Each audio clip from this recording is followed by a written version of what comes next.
বৃহস্পতিবার ঢাকায় ভারতের ৭৫তম প্রজাতন্ত্র দিবস উদযাপিত। তা উদযাপনে অভ্যর্থনা অনুষ্ঠানের আয়োজন। অনুষ্ঠানে প্রধান অতিথি হিসেবে উপস্থিত ছিলেন বাংলাদেশের জাতীয় সংসদের স্পিকার ডক্টর শিরিন শারমিন চৌধুরী। স্বাগত ভাষণ রাখেন ঢাকায় নিযুক্ত ভারতীয় হাইকমিশনার প্রণয় ভার্মা। শুক্রবার ভারতের ৭৫তম প্রজাতন্ত্র দিবস।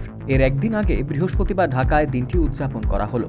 এই উদযাপন উপলক্ষে অভ্যর্থনা অনুষ্ঠানের আয়োজন করা হয়। এতে প্রধান অতিথি হিসেবে উপস্থিত ছিলেন বাংলাদেশ সংসদের স্পিকার ডক্টর শিরিন শারমিন চৌধুরী। অনুষ্ঠানে ঢাকায় নিযুক্ত ভারতের হাইকমিশনার প্রণয় ভার্মা সহ বাংলাদেশের মৎস্য ও প্রাণী সম্পদ মন্ত্রী আব্দুর রহমান সহ অন্যান্য বিশিষ্ট মন্ত্রী, সংসদ সদস্য, রাজনীতিবিদ, ব্যবসায়ী প্রতিনিধি, কূটনীতিক, শিল্পী, সাংবাদিক, সাংস্কৃতিক ব্যক্তিত্বরা উপস্থিত ছিলেন। প্রধান অতিথির ভাষণে স্পিকার ডক্টর শিরিন শারমিন চৌধুরী বলেন, বাংলাদেশ ভারত দীর্ঘদিনের বন্ধুত্ব উপভোগ করছে। ১৯৭১ সালে মুক্তিযুদ্ধের মধ্য দিয়ে দুই দেশের ঐতিহাসিক বন্ধনের সূচনা হয়েছিল এবং বাংলাদেশের স্বাধীনতা যুদ্ধে ভারতের অবদান বাংলাদেশের জনগণ সব সময় মনে রেখেছে। বাংলাদেশের প্রধানমন্ত্রী শেখ হাসিনা ও ভারতের প্রধানমন্ত্রী নরেন্দ্র মোদীর নেতৃত্বে দুই দেশের সম্পর্ক নতুন উচ্চতায় পৌঁছেছে। আগামীতে দুই দেশের সম্পর্ক আরও গভীর হবে বলেও স্পিকার ডক্টর শিরিন শারমিন চৌধুরী নিজ বক্তব্যে জানিয়েছেন। Chattogram and Mangla Port, which would facilitate movement of goods from mainland India to the northeast region to Mangla Port. Trade settlement arrangement through Indian rupees could ease the trade transaction between the two countries. ভারতীয় high commissioner প্রণয় ভার্মা বলেন, ভারত ও বাংলাদেশের মধ্যে দ্বিপাক্ষিক সম্পর্কের মূল লক্ষ্য উভয় দেশের নাগরিকের উন্নয়ন। ভারতকে বাংলাদেশের সবচেয়ে বড় উন্নয়ন সহযোগী দেশ বলে আখ্যায়িত করে তিনি আরও বলেন, দুই দেশের প্রধানমন্ত্রীর নেতৃত্বে আগামী দিনে ভারত ও বাংলাদেশের সম্পর্ক আরও মজবুত হবে। তিনি প্রজাতন্ত্র দিবসের অনুষ্ঠানে উপস্থিত হওয়া সংশ্লিষ্ট সকলকে ধন্যবাদ জ্ঞাপন করেছেন। Ours is a relationship joined together by shared history and geography and nurtured by common language, culture and traditions.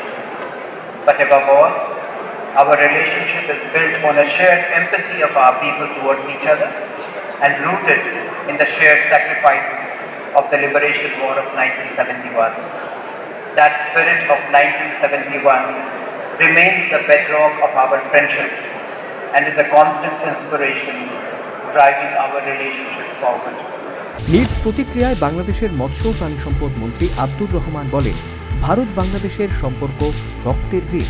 ৭১ সালে ভারত যেভাবে বাংলাদেশের পাশে দাঁড়িয়েছে তা বাংলাদেশের মানুষ চিরদিন স্মরণে রাখবেন।